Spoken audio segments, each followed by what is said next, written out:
नमस्कार दोस्तों, बात करते हैं एचएफसीएल की। टेलीकम्युनिकेशन का स्टॉक दोबारा से जंप कर रहा है। 32 मिलियन शेयर्स आज के दिन में ट्रेड हुए हैं। 4 साढ़े 4% की रैली यहाँ पर आई है। दोबारा से एक स्पीड अप करता हुआ दिखाई दिया है एचएफसीएल। बात करेंगे इस वीडियो में क्या 5G लॉन्च होने के साथ फाइनेंस मिनिस्टर की स्पीच के बाद जिस तरह का इंफ्रास्ट्रक्चर में फंड आ रहा है, 100 लाख करोड़ के आसपास का एनआईपी दोबारा लॉन्च किया गया है। क्या उसके बाद एचएफसीएल में कोई बहुत बड़ी रैली की उम्मीद करनी चाहिए आपको या नहीं? खरीदारी करते हो तो टारगेट क्या लेकर के चलो, क्योंकि लगातार स्टॉक में एक अच्छी रैली है। यहाँ पर एक हाई लगाया था, उसके बाद थोड़े दिनों के लिए नीचे बना रहा, फिर 100 रुपीज के आसपास का हाई लगाया, अब दोबारा से नीचे बना हुआ है कि दोबारा से ये ऊपर जाएगा। कितना पैसा बन सकता है एचएफसीएल में अगर आप खरीदारी करते हो short term to mid term में, बात करेंगे इस वीडियो में। चलिए स्टार्ट करते हैं, बट उससे पहले अगर आप चैनल पे नए हो तो प्लीज चैनल को सब्सक्राइब कर दो and hit that bell icon ताकि आपको नोटिफिकेशन मिल सके। चलिए स्टार्ट करते हैं।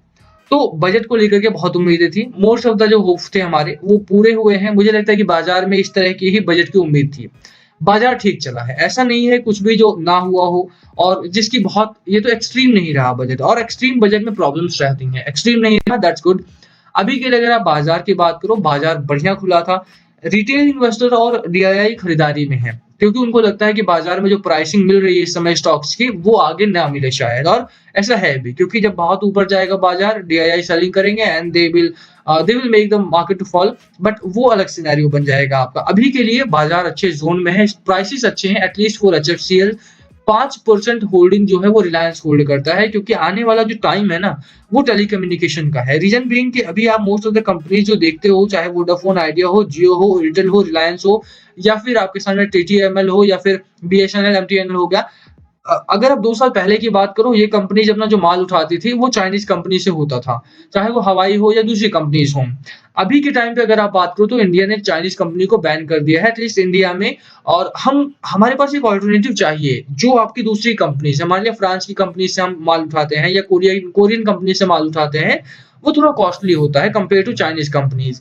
हमें एक ऑल्टरनेटिव चाहिए क्योंकि ड्यूटी ना पे करनी पड़े, तो डोमेस्टिक कंपनी की तरफ से एचएफसीएल जो है आपका वो बन के आया है। पिछले अगर 1 साल, 2 साल, 3 साल में अगर आप इस कंपनी को देखो, इसने बहुत अच्छी ग्रोथ की है। चाहे वो आप इसकी फाइनेंशियल को देख के समझ सकते हो कि कंपनी ने 3 साल में कैसा किया है।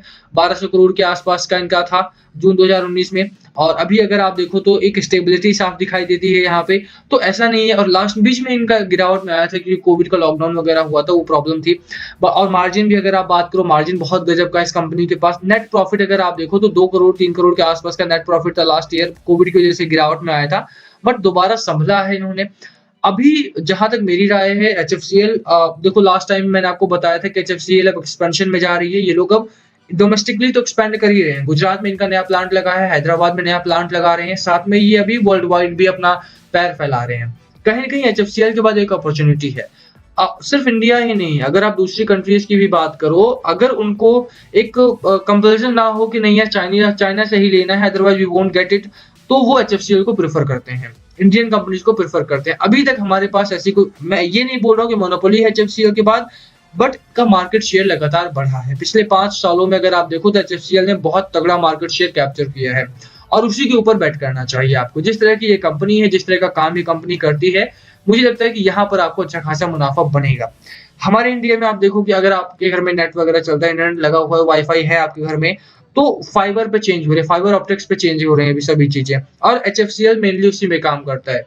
राउटर बनाना हो गया, तार वगैरह बनाना हो गया, नेटवर्क बनाना हो गया, नेटवर्क क्षेत्र जो कवरेज पूरा लगाना होता है, वो एचएफसीएल का पूरा काम है। तो बिल्कुल ये एक ऐसी कंपनी है जो इंटरनेट को लेकर के ऑलराउंड काम कर रही है, और मुझे लगता है कि इस कंपनी का रोल बढ़ेगा आने वाले दिनों में। जिस तरह से इंडिया डिजिटलाइजेशन की तरफ जा रहा है, एचएफसीएल का रोल बढ़ने वाला है विद अदर कंपनीज। तो इनडायरेक्ट इन्वेस्टमेंट इसमें भी आएगा। इंफ्रास्ट्रक्चर डेवलपमेंट की बात कही है निर्मला सीतारमन जी ने, तो बिल्कुल आपको ऐसी कंपनीज में निवेश बढ़ाना चाहिए। शॉर्ट टर्म के लिए करना है, मिड टर्म के लिए करना है, उसकी जहां तक बात रही, 78 का सपोर्ट लेकर के खरीदारी करो।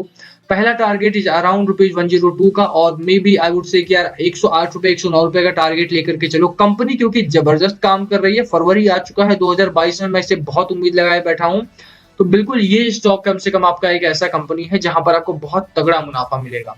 एचएफसीएल दोबारा से ये जो प्रीवियस वाली रैली थी ना, ये दोबारा कंटिन्यू करेगा आपका, कि एक लगातार अपर सर्किट लगाएगा, लगातार ये आपको एक अच्छे मुनाफे में दिखाई देगा। 5G लॉन्च होने वाला है, 10 सिटीज में पहले लॉन्च होगा, उसके बाद टेस्टिंग पीरियड के बाद दोबारा से और उसी डिमांड शूटअप में आपको खरीदारी करने का मौका मिल जाएगा। तो बिल्कुल देखो खरीदारी करके चलो। लोअर एंड पे जैसा मैंने बोला 78 का आपको यहाँ पर सपोर्ट लेवल मिल रहा है। Let me take it. या 78 का आपको यहाँ पर सपोर्ट लेवल मिल रहा है और पहला जो टारगेट है आपका दैट इज अराउंड 108 109 के आसपास का। खरीदारी करने की मेरी सलाह आपको यहाँ पर रहेगी।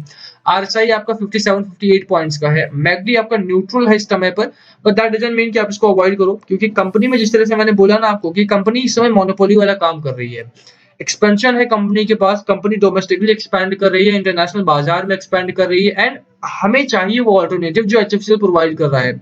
चाइनीज कंपनीज के बैन होने के बाद हमें एचएफसीएल में निवेश करना पड़ेगा। We have to invest in this company अगर हमें पैसा बनाना है तो। एंड ये मैं इन्वेस्टर के तौर पे नहीं बोल रहा हूँ, मैं ये बोल रहा हूँ कि टेलीकम्युनिकेशन कंपनी जो है आपके सामने, वोडाफोन आइडिया हो गया, एयरटेल हो गया, या दूसरी कंपनी है जियो हो गया, टीटीएमएल, बीएसएनएल, तो इन कंपनीज को ये चाहिए, एचएफसीएल चाहिए इनको 4G लॉन्च करना हो, 3G लॉन्च करना हो, क्योंकि अभी तो बीएसएनएल काफी पीछे, एमटीएनएल काफी पीछे हैं, और या फिर 5G लॉन्च करना हो, हमें इस कंपनी का सहारा चाहिए। हमें चाहिए कि वी हैव दैट अल्टरनेटिव, कि हमें चाइना के पास ना जाना पड़े, और इसके ऊपर आपको बेट करना है। जहां तक डिलीवरी की बात है, देखो एचएफसीएल में इस समय delivery 32%, before the 33%, 23%, 32%, before the 34%, before the 32%, more than 30% का एवरेज है यहाँ पे। ठीक है, more than average market share जो है, मार्केट एवरेज जो है उससे ज्यादा का यहाँ पर डिलीवरी परसेंटेज है। तो बिल्कुल खरीदारी करने वाला बाजार है, खरीदारी करो, प्रॉफिट जो है वो तगड़ा बनेगा आपका यहाँ पे। जहां तक बात रहेगी, देखो फंडामेंटल कैसे हैं, फंडामेंटली कंपनी स्ट्रांग है, 12-12.5% का मार्जिन है कंपनी के पास। एक छोटी कंपनी जहां पर इतना अच्छा मार्जिन है, मैं कहूंगा कि बिल्कुल देखो खरीदारी वाला बाजार है। 70 करोड़ का नेट प्रॉफिट इन्होंने अनाउंस करा है। प्रीवियस क्वार्टर से अगर आप देखो बहुत बड़ी ग्रोथ नहीं है यहाँ पे, बट ओवरऑल ठीक ठाक रहा है। वहीं पर अगर आप रेवेन्यू की बात करो, रेवेन्यू बढ़िया बढ़ा है इनका। ये साल आपका काफी दबाव में रहा है, लॉकडाउन वाले सिनेरियो यहाँ पर भी रहे हैं, तो मैं बोलूंगा कि थोड़ा सा सतर्क रहना पड़ेगा, कॉशियस रहना पड़ेगा। नॉट बिकॉज की एचएफसीएल में आपका प्रॉफिट नहीं बढ़ा, बट बिकॉज की मार्केट गिरावट है। ठीक है, तो वो चीज आपको सोच के चलो। बाकी खरीदारी करो, स्टॉक अच्छा है, कंपनी अच्छी है। 2 से 2.5 महीने का टाइम फ्रेम लेकर के 109 रुपए का टारगेट लेकर के बाय कर सकते हैं आप यहाँ पे। जहां तक बाजार की बात है, बाजार के हालात ठीक हैं, बहुत अच्छे नहीं है, बहुत खराब नहीं है, बट यस ओकेश है। मैं बोलूंगा कि देखो बाजार में अभी भी एफआईआई बिकवाली में है। आप देख लो यहाँ पे 3600 करोड़ का माल कल भी डंप किया था, आज भी डंपिंग का माहौल रहा है। मिड डे में आप देखोगे तो यहाँ पर बाजार एकदम डिप किया था, उसके बाद एफआईआई की तरफ से, मतलब डीआईआई की तरफ से खरीदारी आई, बाजार में रिकवरी पैटर्न बना है। खरीदारी करके चलो, दो राय नहीं है कि आपको यहाँ पर लंबे समय में मुनाफा बनेगा। रशिया यूक्रेन की टेंशन हो, ब्रेंट की टेंशन हो, वो हटा दो, क्योंकि अभी के लिए बाजार में सब कुछ पीसफुल होने वाला है। रशिया यूक्रेन वापस जा रहे हैं अपनी अपनी सीमाओं के अंदर। ब्रेंट का जो प्रोडक्शन है ओपेक कंट्रीज ने 4 लाख बैरल पर डे के हिसाब से बढ़ाया है। तो इन्फॉर्मेशन है अपने पास इन्फॉर्मेशन होती है, इन्फॉर्मेशन में बेटिंग करना चाहिए, और यही मौका है आपके सामने खरीदारी करके पैसा बनाने का। इंटरनल इश्यू जो थे कंप्लीट हो चुके हैं, अभी कंपनी भागेगी और उसी भागने पर पैसा बनेगा। खरीदारी करने की सलाह रहेगी। बाकी last call must be yours. क्या है आपकी स्ट्रैटेजी स्टॉक को लेकर के, प्लीज कमेंट करके शेयर करना। वीडियो को यहीं खत्म करते हैं। पसंद आए तो लाइक करना, चैनल पे नए हो तो सब्सक्राइब किया भी मत जाना। Thank you for watching, and yes please comment below अगर पूछना हो तो। Thank you.